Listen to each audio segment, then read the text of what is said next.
Hello student, welcome back to NKS academy. चलिए बच्चों, आज का वीडियो सेशन स्टार्ट करते हैं। तो बच्चों, जस्ट प्रीवियस वीडियो सेशन में हम लोगों ने सेंटर ऑफ मास में सेंटर ऑफ मास की एक्सेलरेशन, सेंटर ऑफ मास की वेलोसिटी कंप्लीट डिस्कशन कर लिया था। और बच्चों, हमने एक मोमेंटम कंजर्वेशन के बारे में एक आइडिया लिया था। ठीक, जनरल आइडिया तो ये है कि अगर किसी भी पार्टिकल्स की अगर कोई सिस्टम है तो उस सिस्टम पे अगर कोई एक्सटर्नल फोर्स एक्ट नहीं कर रही है, ठीक, और बच्चों एज ए होल सिस्टम को हम उसके सेंटर ऑफ मास से रिप्रेजेंट करते हैं। ठीक है, तो अगर मैं ये बोलूं कि किसी सिस्टम पर कोई एक्सटर्नल फोर्स एक्ट नहीं कर रही है तो हम उसे दो तरीके से बोल सकते हैं। दो तरीके से मतलब, पहला तो डायरेक्ट बोल दो कि भाई उस सिस्टम पर कोई एक्सटर्नल फोर्स नहीं लग रही है, ये बोलना सही है। ठीक, तो उसकी लीनियर, पूरी सिस्टम की लीनियर मोमेंटम कंजर्व रहती है। ये मैंने आपको बड़ा फ्रेश तरीके से बताया था लास्ट में, याद होगा आपको कि कैसे बताया था। थोड़ा सा आज रिवाइज कर लेते हैं। बच्चों का इस सेक्शन में थोड़ा कंफ्यूजन ज़्यादा होता है, इसलिए पहले क्लियर कर लीजिए। मैंने बोला था कि अगर किसी सिस्टम पर एक्सटर्नल फोर्स क्या हो जाए, जीरो हो जाए। ओके, तो होता क्या है, न्यूटन के सेकेंड लॉ से हम बोल सकते हैं कि dp/dt इज जीरो सिस्टम की। ओके, सिस्टम की। तो अगर dp/dt f एक्सटर्नल के इक्वल होता है, ओके, और f एक्सटर्नल चूंकि जीरो है, नेट फोर्स जीरो है, तो यहाँ पे p क्या होगा, कांस्टेंट होगा ऑब्वियसली। लेकिन बच्चों, ये जो हम बात कर रहे होते हैं कि एक्सटर्नल फोर्स जीरो, ये वगैरह वगैरह जो भी बात कर रहे होते हैं, ठीक, तो ये सिस्टम की बात कर रहे होते हैं। ठीक, और जैसा कि मैंने आपको पहले भी बताया कि किसी भी सिस्टम को, पार्टिकल्स की बहुत सारी सिस्टम है, तो सेंटर ऑफ मास एक ऐसी कंसेप्ट है जो पूरे सिस्टम को, ठीक, एक सेंटर ऑफ मास से हम उसे रिप्लेस करते हैं। हर एस्पेक्ट में नहीं, एनर्जी एस्पेक्ट में नहीं, लेकिन हाँ वेलोसिटी एस्पेक्ट में हम सोच पाते हैं। ठीक है, पोजीशन एस्पेक्ट में भी थोड़ी बहुत हम सोच पाते हैं। ठीक है, तो पूरी सिस्टम को हम सेंटर ऑफ मास से रिप्रेजेंट कर सकते हैं। ठीक, मान लीजिए कि as a whole system move नहीं कर रही है, as a whole system move नहीं कर रही है, एज ए होल, इसका क्या मतलब हुआ कि पूरी सिस्टम की सेंटर ऑफ मास फिक्स्ड है। ठीक, सिस्टम की मैं बात करूं तो ओके। तो बच्चों, अगर किसी सिस्टम पर एक्सटर्नल फोर्स जीरो है, तो अगर हम पूरे सिस्टम को उसके सेंटर ऑफ मास से रिप्रेजेंट करें तो हम बोल सकते हैं कि force on centre of mass is zero, force on centre of mass is zero. Okay, so हम बोल सकते हैं कि m into acceleration of centre of mass zero, यानी acceleration of centre of mass zero. Okay, acceleration of centre of mass zero. Clear है बच्चों? अब centre of मास की एक्सेलरेशन जीरो का मतलब ये होता है कि centre of mass either rest में होगी, ठीक, या फिर मूव करेगी कांस्टेंट वेलोसिटी से। वेलोसिटी मैं बोल रहा हूं, डायरेक्शन भी इसमें क्या होगी, कांस्टेंट होगी। ठीक, दो बातें हमेशा दिमाग में रहती हैं। तो जब भी कभी ऐसा आपको लगे कि किसी सिस्टम की, है ना, किसी सिस्टम पर एक्सटर्नल फोर्स नहीं लग रहा है, तो शुरू में जो सेंटर ऑफ मास की पोजीशन थी, स्टेटस थी, अगर रेस्ट में था तो ठीक है, बाद में भी कोई अगर फिनोमेना ऐसा हो जा रहा है तो बाद में भी सेंटर ऑफ मास को आप एग्जैक्टली वहीं पे डालना, जहां पे थी वहीं पे रहेगी। और अगर सेंटर ऑफ मास मूव कर रही थी 10 मीटर पर सेकंड के स्पीड से x में, तो टूटने के बाद भी as a whole system 10 metre पर सेकंड से आगे मूव करनी चाहिए। ठीक, ये बात होती है, क्योंकि भाई सेंटर ऑफ मास, है ना, अगर उस पर नेट फोर्स ही नहीं लगेगा तो सेंटर ऑफ मास या तो कांस्टेंट वेलोसिटी से मूव करेगा या फिर रेस्ट में होगा। दोनों चीज में से कुछ भी एक हो सकता है, जो भी सिचुएशन हो। ओके, यानी हम ऐसा कह सकते हैं कि दो बातें बोल सकते हैं कि अगर एक्सटर्नल फोर्स जीरो तो सेंटर ऑफ मास इधर रेस्ट में रहेगी, या सेंटर ऑफ मास जैसे मूव कर रही थी वैसे ही रहेगी। ठीक, ये बात बोल सकते हैं। हम ये भी बोल सकते हैं कि अगर किसी पर एक्सटर्नल फोर्स जीरो हो रही है तो पूरे सिस्टम की लीनियर मोमेंटम हमेशा कंजर्व रहेगी। ठीक, ये चीज। लेकिन बच्चों, एक कमाल की बात समझिएगा, थोड़ा सा समझने की कोशिश कीजिएगा। बच्चों, एक्सटर्नल फोर्स जीरो, चूंकि फोर्स एक वेक्टर है, फोर्स क्या है, एक वेक्टर है, ये बड़ी इंपॉर्टेंट है, फोर्स एक वेक्टर है। तो बच्चों, किसी सिस्टम पर एक्सटर्नल फोर्स जिस डायरेक्शन में जीरो हो रही है उस डायरेक्शन में ये मोमेंटम कंजर्व कीजिएगा। अभी तो मैंने जनरल बात बोल दिया। ठीक, कभी कभी ऐसा मिलेगा कि x में कोई एक्सटर्नल फोर्स नहीं लग रही है, हाँ y में लग सकती है, तो अपन को y से कोई लेना देना नहीं।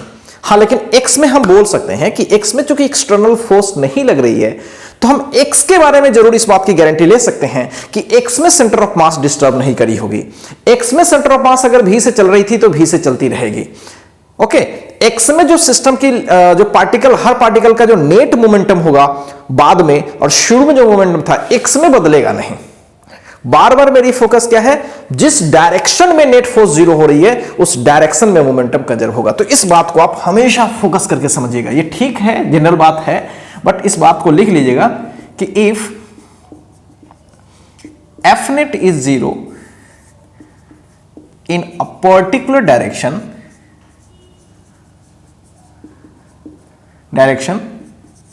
then momentum of the system will be conserved in that particular direction।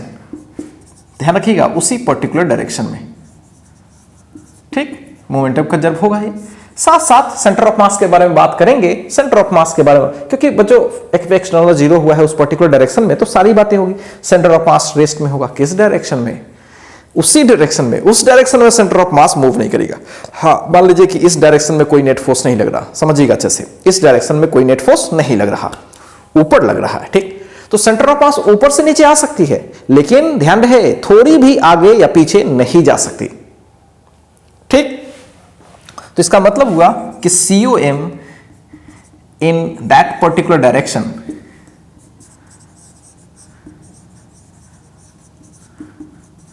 Direction either वो रेस्ट रहेगी, will be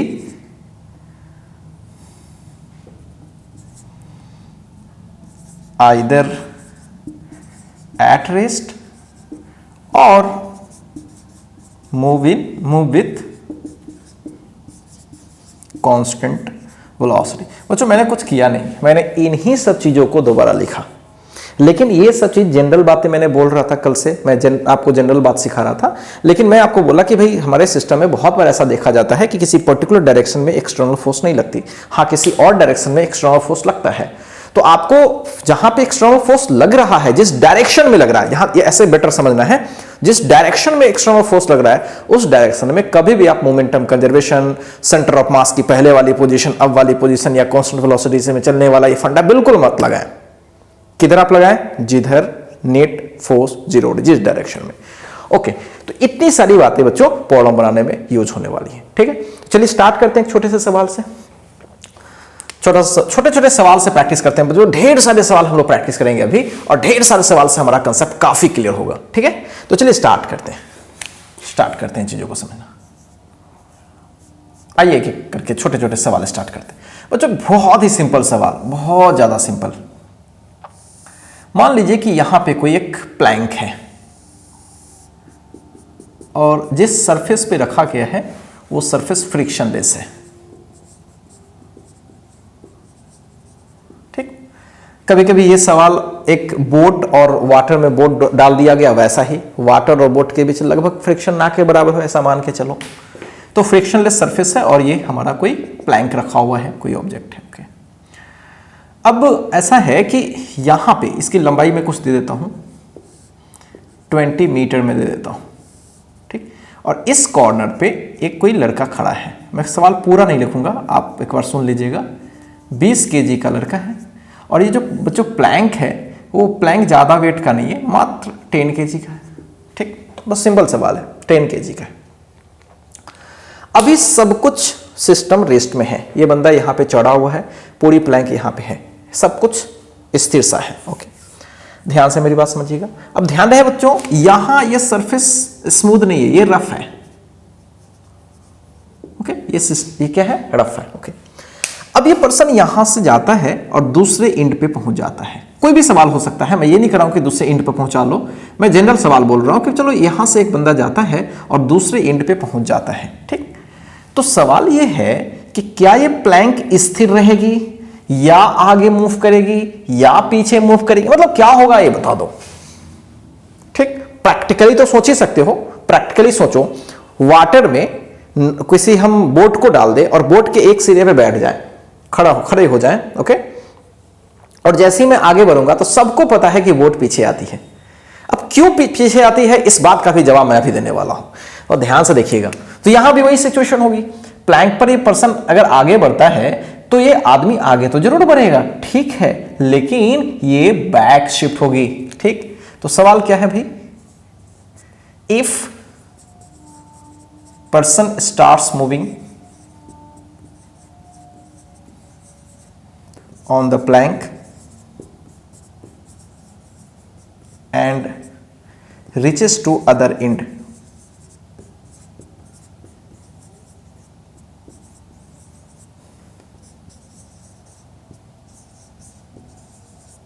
then find the distance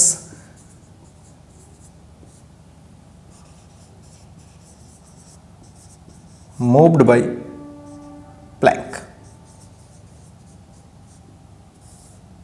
ठीक है, प्लैंक के द्वारा कितना डिस्टेंस मूव होगा ये आपसे बोला गया है। ठीक, चलिए स्टार्ट करते हैं।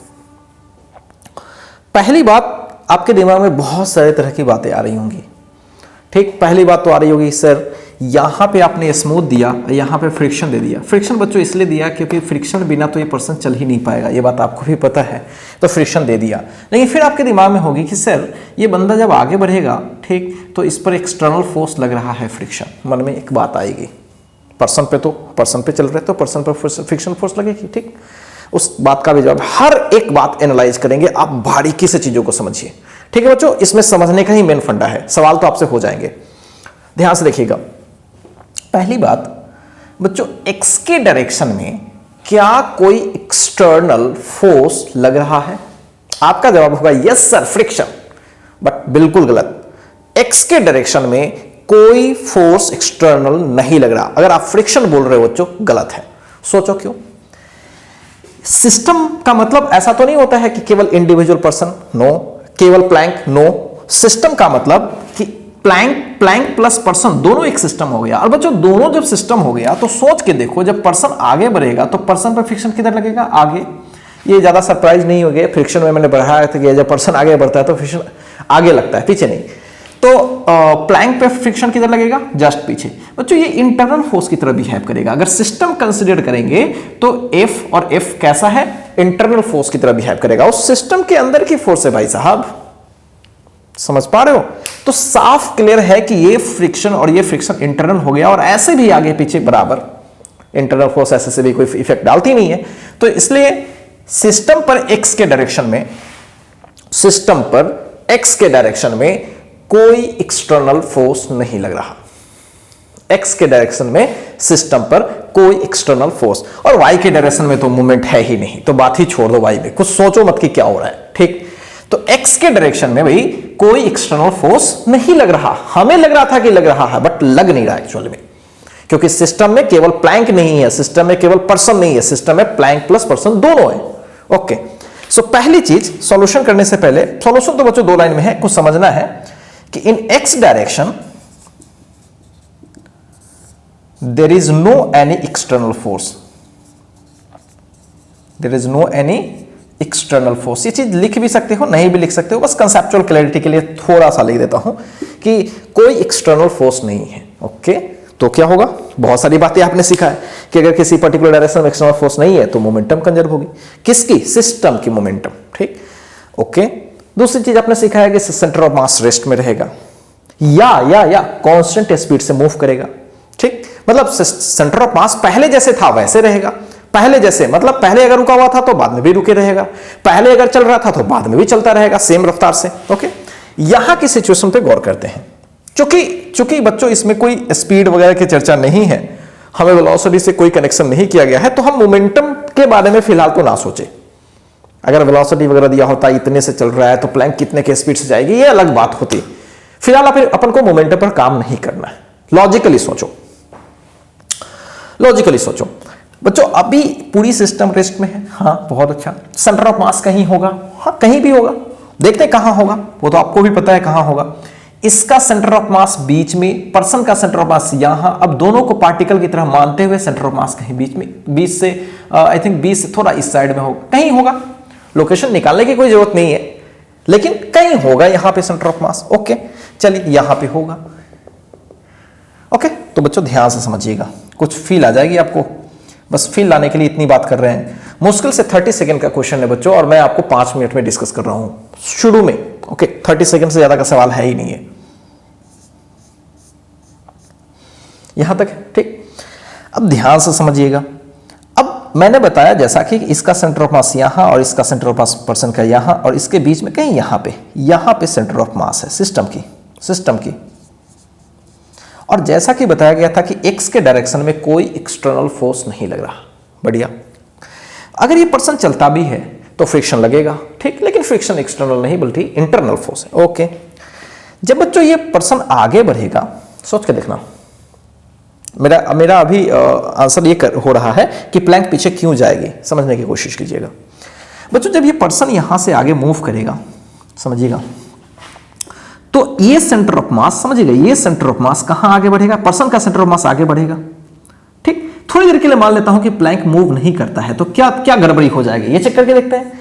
अगर ये प्लैंक मूव नहीं करती, थोड़ी देर के लिए मान लो पर्सन मूव करता है, इस इंड पे चलाता है, तो सोच के देखिए, पर्सन जब बच्चों इस इंड पे चला आएगा तो पर्सन का सेंटर ऑफ मास यहां, प्लैंक का सेंटर ऑफ मास यहां।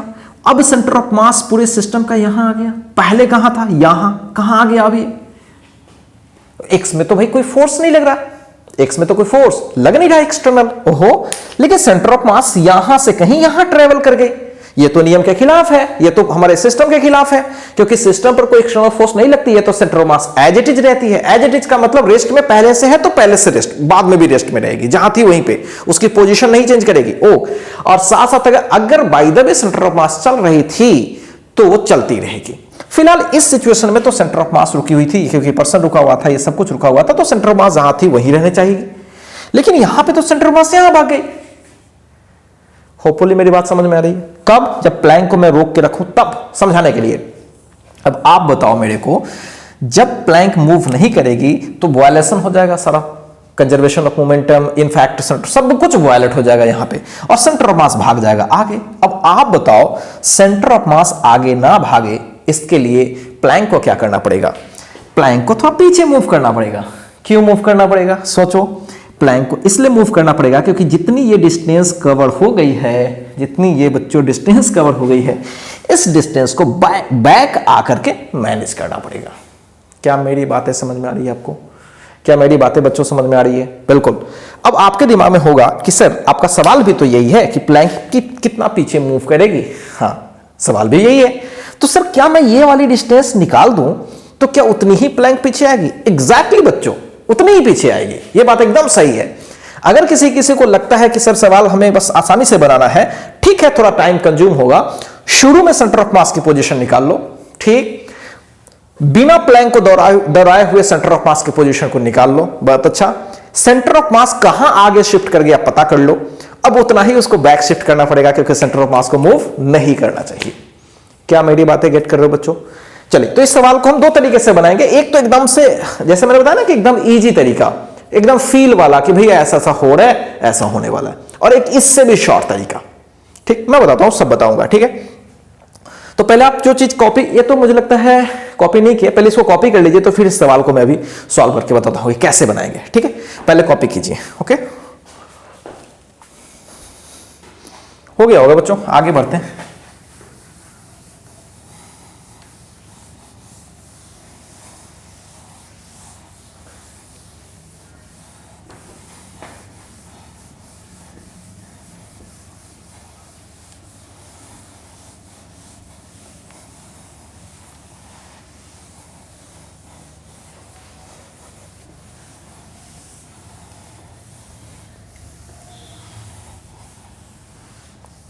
देखिए ध्यान से बच्चों, चलिए स्टार्ट करते हैं। चलिए यही सॉल्यूशन देखते हैं। मेथड वन फिलहाल आपको लगेगा कि चलिए सर इजी लग रहा है, लेकिन ऐसे बनाएंगे नहीं आप एग्जाम्स में, ठीक है। मैं आपको बताता हूं कैसे बनाएंगे आप। पहले तो इजी तरीका से कर लेते हैं। पहले ये प्लैंक, ये पर्सन, ओके, फर्स्ट सिचुएशन, फिर सेम प्लैंक बच्चों, ठीक, पर्सन को यहां पे ले जाते हैं, पर्सन यहां पे, ठीक है बच्चों। अब ऐसा हो रहा है कि ये सिचुएशन हमारा फर्स्ट है और ये सिचुएशन मैंने सेकंड मान लिया। ध्यान से देखिएगा, पहली सिचुएशन में मैं पर्सन को यहां पे डाल दिया, बिना प्लैंक को मूव किए हुए पर्सन को मैंने यहां डाल दिया, और हम लोग ये देख लेंगे कि सेंटर ऑफ मास में कितनी की शिफ्ट होती है। जितनी सेंटर ऑफ मास में शिफ्ट होगी उसको मैनेज करने के लिए प्लैंक पीछे भागेगा। अब सेंटर ऑफ मास ऑब्वियसली आगे शिफ्ट होगी। ध्यान से देखिएगा, ये पर्सन कितने के है, 20 kg का। केवल x से मतलब रखते हैं तो इस पर्सन की x में लोकेशन यहाँ पे कहीं है, 20 kg का यहाँ, और प्लैंक का 10 kg यहाँ। बच्चों ये 10 kg का है और ये 20 kg का है। ओके, ये पर्सन यहाँ पे 20 kg का और ये सेंटर पे 10 kg का। ओके, एंड इसके बीच की गैपिंग क्या है, ये पूरा गैपिंग है 10 का, सॉरी 20 का है, ये पूरा गैपिंग 20 का है। ओके, ध्यान से देखिए, ये पूरा 20 मीटर है और ये पूरा 10 मीटर, 20 मीटर ये भी है, 20 मीटर ये भी है। नाउ इस सिचुएशन में सेंटर ऑफ मास कहाँ है, निकालते हैं। इसी को ओरिजिन मान लेते हैं, यहां भी ओरिजिन मान लेते हैं। ओके, तो अभी सेंटर ऑफ मास की पहली पोजीशन क्या होगी, 20 kg का पर्सन तो ओरिजिन पे ही है, 10 kg का पर्सन भाई 10 मीटर पे है। ओके, टोटल मास कितना है 30, तो ये हो जाएगा x1 100 यानी 10/3 आ जाएगा मीटर। ओके, सेकेंड सिचुएशन में अगर बच्चों प्लैंक नहीं मूव करती है, थोड़ी देर के लिए केवल पर्सन मूव करता है, तो देखते हैं सेंटर ऑफ मास में क्या डिस्टर्बेंस आएगा। सो x2 निकालते हैं। अब ये 10, अगर ये 10 kg वाला तो यहीं पे है, कितने पे है 10 पे है, 20 kg वाला शिफ्ट हो गया ओरिजिन से कहाँ पे बच्चों 20 पे, तो 20 गुने 20 टोटल 30 है, तो x2 क्या हो जाएगा 500 divided by 30, so this is 50/3 metre. Okay, तो एक हो गया 50/3 पे और एक हो गया 10/3 पे। ओके, नाउ ऑब्वियसली बात है कि सेंटर ऑफ मास सेम नहीं होगा, सेंटर ऑफ मास आगे शिफ्ट कर गई है, तो शिफ्ट इन सेंटर ऑफ मास क्या होगी, शिफ्ट इन सेंटर ऑफ मास क्या होगी, सेंटर ऑफ मास में जो शिफ्ट हो जाएगी बच्चों ध्यान से देखिएगा, ये हो जाएगी x2 माइनस x1 और ये होगी 50/3 minus 10/3, this is 40/3 centimetre. Okay, तो ये हो जाएगी shift in centre of mass 40/3 centimetre. Clear है बच्चों। अब बच्चों ये जो शिफ्ट हुई है किधर शिफ्ट हुई है, फॉरवर्ड शिफ्ट हुई है। अब आपको पता है कि शिफ्ट होनी नहीं चाहिए थी, क्यों नहीं होनी चाहिए थी, क्योंकि x के डायरेक्शन में कोई एक्सटर्नल फोर्स नहीं लग रहा, सेंटर ऑफ मास की पोजीशन पहले वाली होनी चाहिए थी। अब आप बताओ प्लैंक कितनी शिफ्ट कर जाए ताकि उसकी पोजीशन वापस वही रहे, तो जितनी की शिफ्ट होगी उतनी बैक शिफ्ट करनी चाहिए। देयरफॉर शिफ्ट इन प्लैंक वो हो जाएगी 40/3 मीटर में बोल रहा हूं, ठीक है, लेफ्ट साइड, लेफ्टवर्ड हो गया। बट बच्चों एग्जाम में ऐसे सवाल नहीं बनाते हैं, ठीक है, ये तो फील कराने के लिए मैंने बताया, एग्जाम में ऐसे सवाल नहीं बनाते। एग्जाम में तो बस 30 सेकंड में सवाल हो जाएगा। ठीक, आइए मैं आपको सेकंड मेथड बताता हूं, ये आप एग्जाम में अगर आता है, आएगा नहीं ऐसे, इतने हल्के सवाल क्यों आएंगे भाई, लेकिन अगर आता है तो आप इस तरह से ट्राई कर सकते हैं। आइए देखते हैं, ऐसा है ना, पर्सन यहां पे था 20 kg पर्सन और प्लैंक ये है। बच्चों इसको थोड़ा बनाने के लिए ना एक छोटा सा चीज हमें समझाना पड़ेगा आपको थोड़ा डिटेल के साथ। याद होगा बच्चों, अगर आप सेंटर ऑफ मास का इनिशियल लेक्चर्स आपने लिए हैं, पहला ही लेक्चर आई थिंक पहले लेक्चर में मैंने आपको बोला था कि सेंटर ऑफ मास की पोजीशन अगर नहीं बदल रही है, चेंज नहीं हो रही है, ओके, तो अगर चेंज हो रही है तो उसका फॉर्मूला बताया था डेल्टा RCOM बताया था आपको, M1 delta R1 M2 delta R2 vector में, M3 इसी तरह से टोटल समेशन हो। अगर डेल्टा R में कोई, डेल्टा R की वैल्यू 0 मतलब सेंटर ऑफ मास में कोई चेंजिंग नहीं हो रही है, तो 0 इक्वल्स पूरा क्या हो जाएगा M1 delta R1 M2 delta R2। Clear है बच्चों, ओके। एंड इस चीज को हम लोग आगे बढ़ाएं तो M1 डेल्टा R2 ऐसा करते हैं, इसको M1 लिखते हैं माइनस M2 डेल्टा R2। बच्चों ध्यान से समझिए, दोनों साइड में मॉडुलस लगाएंगे, ठीक। अब यहां माइनस क्यों है ये भी थोड़ा बता देता हूं।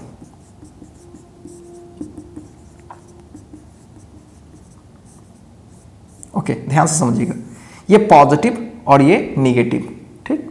अब सोचने की चीज है बच्चों, ये पॉजिटिव निगेटिव दोनों बराबर में इसलिए लिखी गई है और माइनस के साथ इसलिए क्योंकि एक वेक्टर पक्का क्या होगा, इस साइड में होगा और एक वेक्टर पक्का इस साइड में, क्योंकि दोनों बराबर हो नहीं सकता। ठीक, तो इसलिए एक में माइनस लगाना पड़ेगा। मैग्नीट्यूड बाय बात करें, मैग्नीट्यूड अगर लगा लें तो ये सीधे delta R1 M2 delta R2 हम डायरेक्ट ऐसा लिख सकते हैं। मतलब इंडिविजुअल पार्टिकल की जितनी शिफ्ट हो जाएगी, इंडिविजुअल पार्टिकल की जितनी शिफ्ट होगी विद डायरेक्शन, बच्चों ये शिफ्ट है लेकिन डायरेक्शन के साथ समझना है। एक लेफ्ट है तो एक राइट है, ध्यान समझना, एक लेफ्ट है तो एक दूसरा राइट है। ठीक, अगर इसमें मल्टीपल हो जाए, जैसे 3-3 हो जाए, तो 3-3 हो जाए तो मान लीजिए कि किसी भी दो, एक डायरेक्शन वाले को एक साइड कर लीजिए, दो डायरेक्शन वाले को अलग अलग जोड़ लीजिए। ठीक, जितनी टोटल M1 डेल्टा R1 की जितनी टोटल लेफ्ट होगी उतनी ही M2 डेल्टा R2 सब राइट होनी चाहिए। ये बात बाद में आपको समझ में आएगी, बस इतना सा समझिए कि M1 R1 या M1 delta R1 equals M2 delta R2। Clear है? ये सारी बातें कब बच्चों, कब, जब सेंटर ऑफ मास शिफ्ट नहीं हो रही है तब। समझ रहे हो? ओके, हाँ, इसको थोड़ी देर के लिए हम लोग याद कर लें, ऐसे पता है ही ऐसे आपको। 20 kg ये है और ये 10 kg की है। ओके बच्चों, ध्यान से समझिएगा। आप सब लोगों को पता है कि ये पर्सन आगे बढ़ेगा तो ऑब्वियस सी बात है कि शिफ्ट पीछे ही होगी। ठीक, तो मान लेते हैं थोड़ी देर के लिए कि प्लैंक पीछे कितनी शिफ्ट हो गई, x। ये पर्सन जब यहां से इस एंड पे पहुंचा तो प्लैंक कितनी शिफ्ट हो गई, x। अब मैं आपसे पूछूं कि पर्सन कितना आगे बढ़ा, तो आपका जवाब नेचुरली होगा सर 20 मीटर। आपका जवाब क्या होगा, 20 मीटर, और आप गलत हो। सोचो क्या गलती है, सोच के देखो। प्लैंक अगर स्थिर होती तभी तो मैं 20 जाता। ओके, अगर मान लो कि मैं किसी 20 मीटर डंडे पे खड़ा हूं और डंडा खुद चला आ रहा है, इधर 5 मीटर खुद चला आया, तो मेरे को उस एंड पर पहुंचने के लिए क्या 20 मीटर चलना पड़ा? नो भाई, हमें तो 15 ही चलना पड़ा। क्यों भी? क्योंकि 5 तो इधर से दौड़ के आगे गए। समझ पा रहे हो? तो यहां वही बात है भाई, 20 kg है ना, 20 kg है, और हमें अगर ये रेस्ट में होता तो हम यहां दौड़ते। क्योंकि ये एक्स शिफ्ट कर गई है खुद, तो इस वाले पर्सन को पूरे के पूरे 20 नहीं चल के उसको 20 माइनस एक्स ही चलना पड़ेगा। सो अगर ये एक्स किसकी डिस्प्लेसमेंट है, लिखना नहीं है, ऐसे में दिखा दिया, तो मैं यहां पे लिख देता हूं भी, डिस्प्लेसमेंट इन प्लैंक। अगर एक्स है ये लेफ्ट में, अगर मैं ले रहा हूं, डिस्प्लेसमेंट ऑफ पर्सन क्या होगा,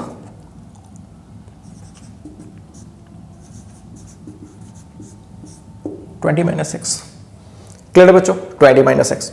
क्लियर हो गया? दोनों का आपने डिस्टेंस पता कर लिया, डायरेक्शन लेफ्ट में एक राइट में। चलिए लगाइए फटाफट, M1 delta R1, M1 person 20 kg, आगे कितना बढ़ा, 20 माइनस एक्स। M2 क्या है भाई, M2 प्लैंक को ले लो, 10, कितना मूव किया, x, मल्टीप्लाई करते हैं।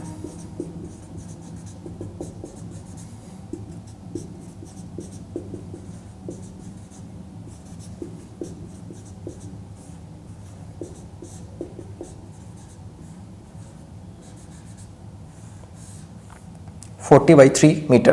तो x का मतलब किसके द्वारा मूव करी हुई डिस्टेंस, प्लैंक के द्वारा मूव करी हुई डिस्टेंस, और पहले से हमने निकाल रखा है x, बोल रखा है कि वो लेफ्ट ही मूव करेगी तो लेफ्ट ही मूव करेगी, और पहले क्या आया था बच्चों, 40/3।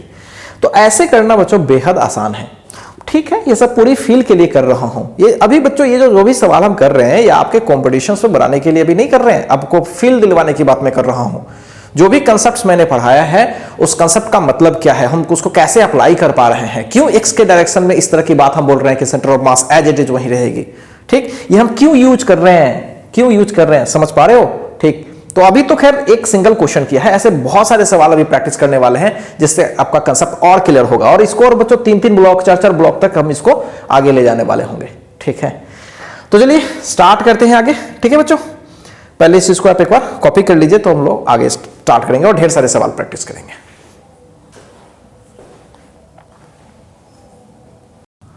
सो नाउ बच्चों अब स्टार्ट करते हैं एक ऐसा सवाल जिसमें 2 या 2 से अधिक चीजें इन्वॉल्व है। फिलहाल तो 2 की बात पर करेंगे।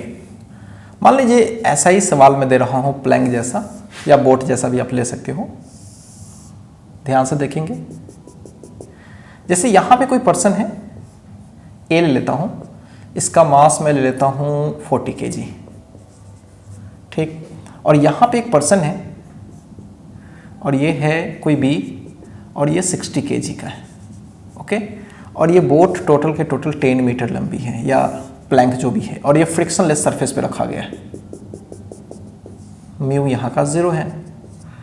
ओके, बोट की खुद की मास में दे देता हूँ 10 kg या 20 kg। ओके, सवाल क्या है बच्चों? सवाल ये है कि सवाल तो ये तो बहुत सारे सेट हो सकते हैं। जब बी ए के पास पहुंच गया तो बताओ बोट किधर मूव करेगी, ए बी के पास पहुंच गया तो बोट किधर मूव करेगी, ए और बी दोनों किसी खास जगह पर मैं दे दूं वहां पहुंच गया तो कितनी मूव करेगी, या फिर ए सेंटर पे पहुंच गया बी भी सेंटर पे पहुंच गया, ठीक है, तो बोट कितनी मूव करेगी। तो एक सीधा सवाल ऐसा करता हूं जिसमें दोनों ही चल रही है, ठीक है। सवाल तो कई एक बन सकते हैं इसमें। तो if A and B both reach to the center, then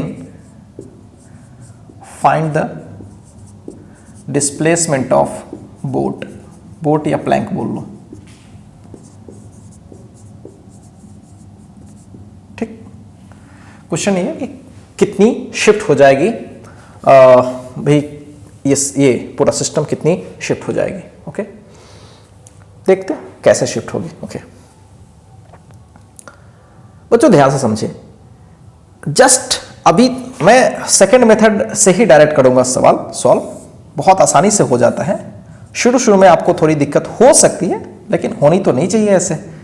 ध्यान से समझिएगा बच्चों, इसको कहां मूव करना है? सेंटर पे। टारगेट याद है? सेंटर पे। मतलब यहां से यहां कितनी डिस्टेंस एक्चुअल में है अभी? 5 मीटर, और इस ये 5 मीटर, समझिएगा।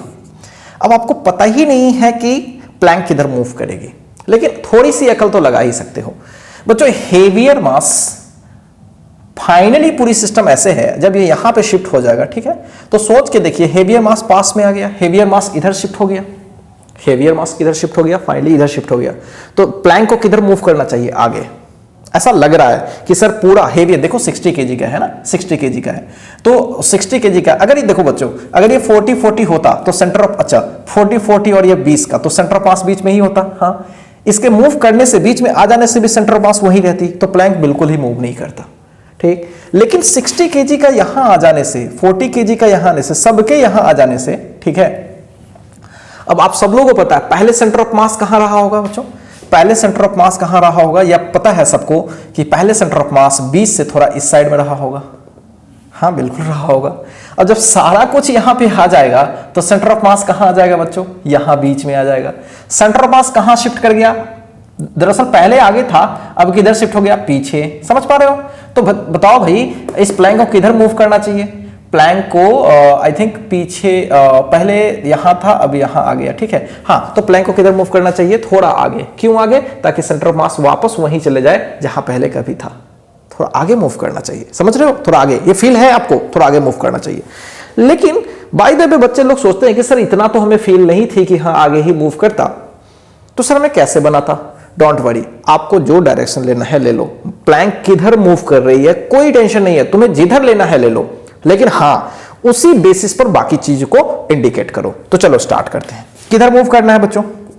नहीं पता ना आपको? चलिए इधर ही मूव कराते हैं।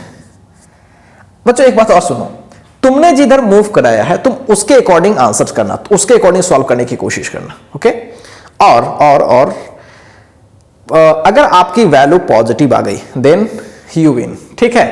मतलब आपका आंसर एग्जैक्टली सही आ गया, डेटा भी आ गया और डायरेक्शन भी आ गया। अगर आपके आंसर्स में निगेटिव आ रहा है, इसका मतलब आंसर्स तो गलत नहीं है, बस फर्क यह है कि आपने जो डायरेक्शन जज किया है उसके जस्ट अपोजिट होगी, लेकिन सेम वैल्यू की होगी। ओके, तो चलिए, पता है आपको कि सेंटर ऑफ मास किधर शिफ्ट होने वाली है? आगे। तो सॉरी, सेंटर ऑफ मास किधर शिफ्ट होने वाली है? बैक। तो प्लैंक को मूव करना होगा आगे, हम जानबूझ के ले रहे हैं इधर, तो एक्स तो अपनी निगेटिव आ ही जाएगी, कोई दिक्कत नहीं है।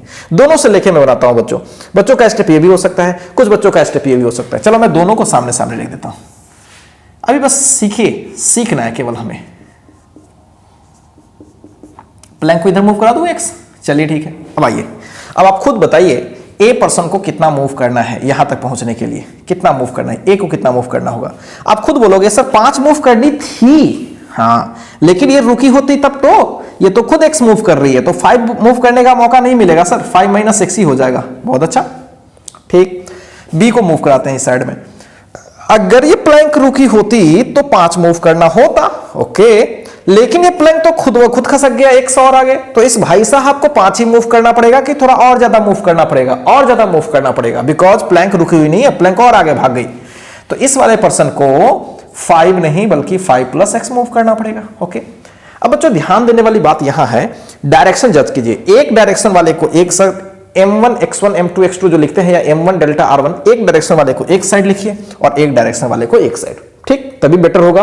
देखिए वो पॉजिटिव वाले को पॉजिटिव साइड, नेगेटिव साइड में। ओके, तो एक साइड में लिखिए, ये और ये पर्सन एक ही साइड में मूव कर रहे हैं, तो चलिए लिखते हैं m1 r1 m2 r2, दो एक साइड में मूव कर रही है, m3 r3, ठीक है, चलेगा। ओके, आइए, तो ये वाला प्लैंक का मास क्या है भाई, प्लैंक का मास मैंने 20 kg लिखा है।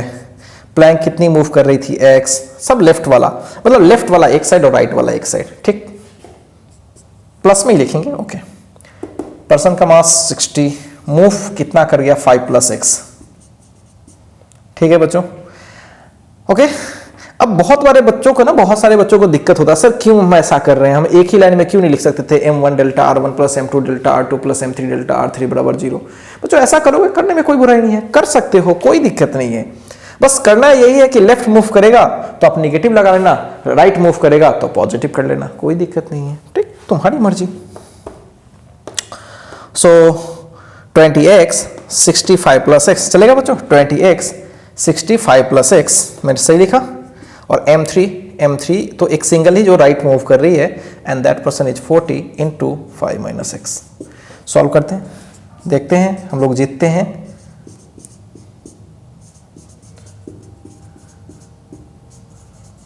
ओके, देखिए ये 80 हो गया एंड 120x फाइनली, 200 में से 300 - 100, सो x विल बी -100/120, 2 5 जा एंड 2 6 जा, क्लियर है बच्चों। सो x is the negative here. बच्चों मैंने पहले ही बताया था कि निगेटिव तो आएगा ही आएगा। मतलब क्या प्लैंक पीछे मूव करेगी? नो, मैंने, देखो बच्चों कंफ्यूज मत करना, ये x निगेटिव डायरेक्शन के साथ आई है, मतलब हमारा जो x, ये तो हम सब मैग्नीट्यूड लिख रहे हैं, सब मैग्नीट्यूड, ये सब क्या लिख रहे हैं, मैग्नीट्यूड, और विद डायरेक्शन, मतलब हमें ये x जो मैंने मान लिया वही सही आना चाहिए था, पॉजिटिव आना चाहिए था, लेकिन x यहां पॉजिटिव नहीं बल्कि निगेटिव, मतलब मेरे दिए हुए डायरेक्शन के जस्ट अपोजिट मूव करेगी। इसका क्या मतलब हुआ? इसका मतलब हुआ कि प्लैंक किधर मूव करेगी, राइट साइड, ध्यान रखिएगा, राइट साइड, समझ में अभी आ जाएगा आपको, घबराइए मत। बाय द वे बच्चों, किसी बच्चे ने ऐसे कर लिया, वो सोचा कि नहीं भाई हमें नहीं पता, तो उसने इधर मान लिया, ठीक, इधर मान लिया।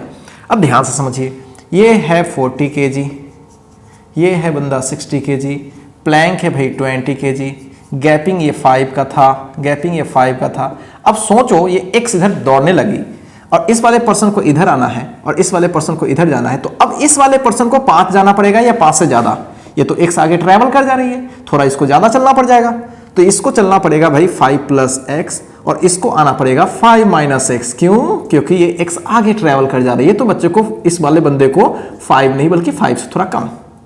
ओके, तो चलिए यहां फिर लिख लेते हैं, लेफ्ट वाले को एक साथ, राइट वाले को एक साथ। तो अब की बार ये दोनों क्या हो रहा है, राइट, ये क्या हो रहा है, लेफ्ट। तो डायरेक्ट मैं लिखता हूं, ज्यादा इसमें दिमाग नहीं लगाते हैं, 60 × 5 - x, और राइट वाले को दोनों को जोड़ लेते हैं, तो 40 × 5 + x, प्लैंक है 20 और ये x। ओके, तो ये 300, 60x, 200, 40x + 20x, सो ये 100 एंड 120x। बच्चों ध्यान से देखिए, यहां पॉजिटिव आ रहा है,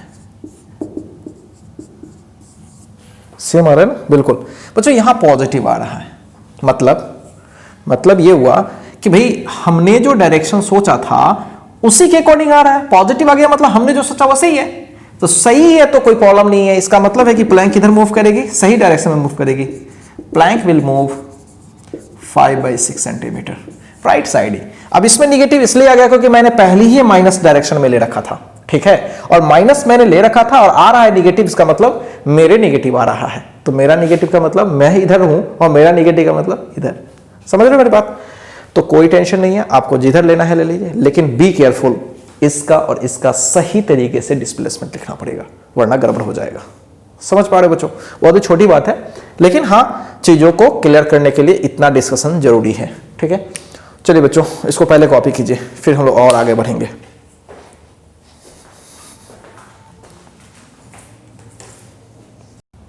चलिए बच्चों आगे बढ़ते हैं। आइए आज अब हम लोग 2 सवाल और डिस्कस करते हैं, जिससे आपका कंसेप्ट और क्लियर हो जाएगा।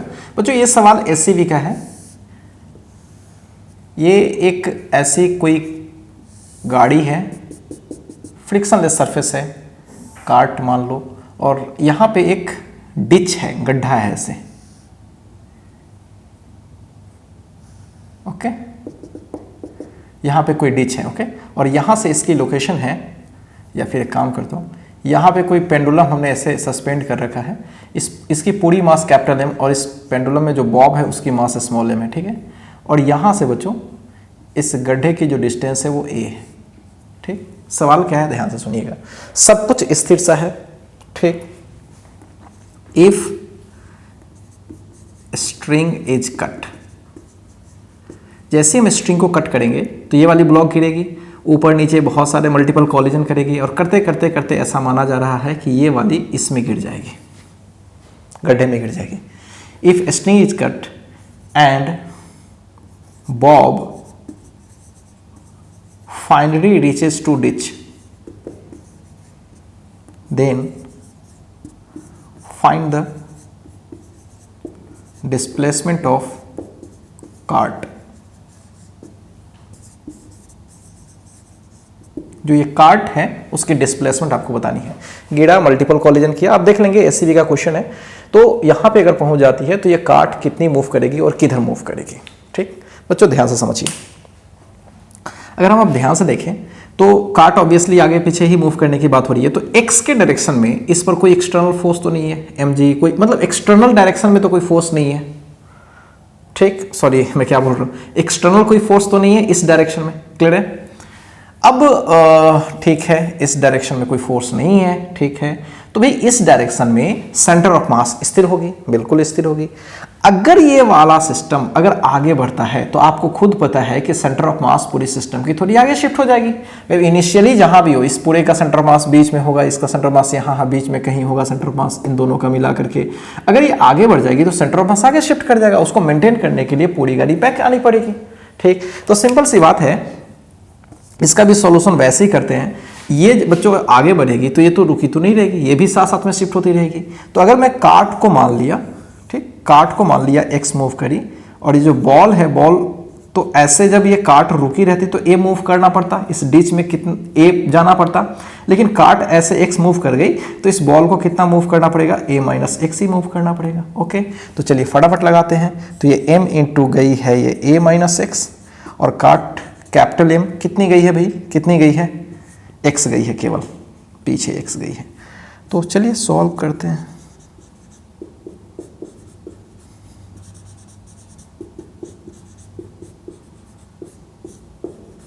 और इस तरह से x क्या हो जाएगा, एम ए बाई ये हो जाएगा। ठीक है, तो जो ये डिस्प्लेसमेंट हो जाएगा किसका, किसका डिस्प्लेसमेंट हो जाएगा, तो इस कार्ट का डिस्प्लेसमेंट हो जाएगा। किधर होगा, पॉजिटिव आया ना, फाइनली पॉजिटिव आया, तो जिधर मैंने माना है वैसे ही।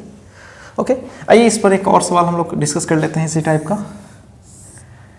सपोज करो कि ये हाइट h है, ये थीटा है, ओके, और इसे हमने फ्रिक्शनलेस सरफेस पे डाला है, म्यू 0 है, और बच्चों यहाँ पे कोई ब्लॉक है m मास की, और ये कैपिटल M मास की है ये। ठीक, अब इसको छोड़ेंगे तो ऑब्वियसली नीचे आएगी। ठीक, अब बच्चों ये नीचे आएगी, सोच के देखो, नीचे ये आएगी तो क्या ये वाली स्थिर ही रहेगी कि ये भी किधर मूव करेगी, सोच के बताओ, सोच के बताओ। या फ्रिक्शन नहीं बच्चों, ऐसा मत समझना कि ये रुकी सी रहेगी, फ्रिक्शन नहीं है, ध्यान से समझना, ध्यान से सुनो। जब ये वाली ब्लॉक जब यहां आएगी तो डेफिनेटली इसकी डिस्प्लेसमेंट इस साइड में हो रही है, हाँ वाई में भी हो रही है, लेकिन वाई में अपन को कोई लेना देना नहीं है, केवल हम एक्स से मतलब रख रहे हैं। ठीक, तो जब ये नीचे आ जाएगी, ठीक, when smaller block reaches to bottom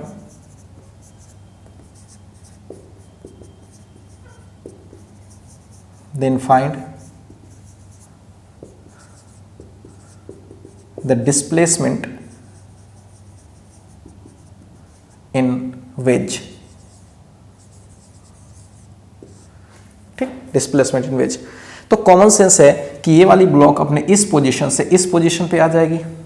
ठीक, अगर ये रुकी रहेगी तो ये इतनी डिस्प्लेस होगी, अगर ये रुकी नहीं रहेगी, थोड़ी पीछे थोड़ी आगे भागेगी, तो डेफिनेटली इसको थोड़ा, समझ रहे हो ना, थोड़ा सा ज़्यादा मूव करना पड़ सकता है। क्लियर है बच्चों, ध्यान से समझिएगा।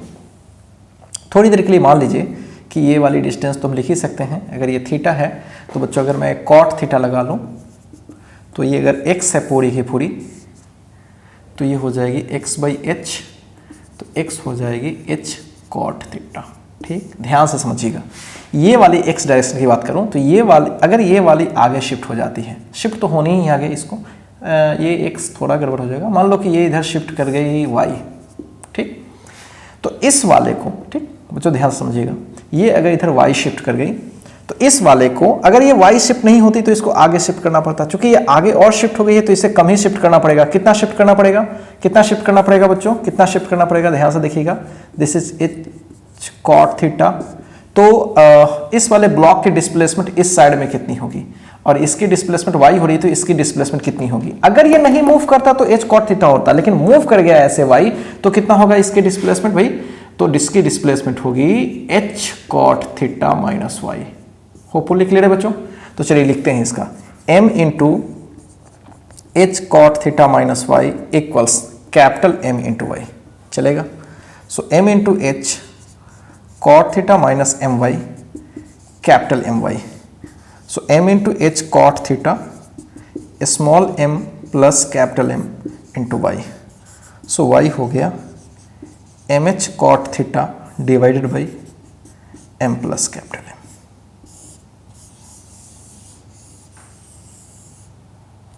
क्लियर है बच्चों।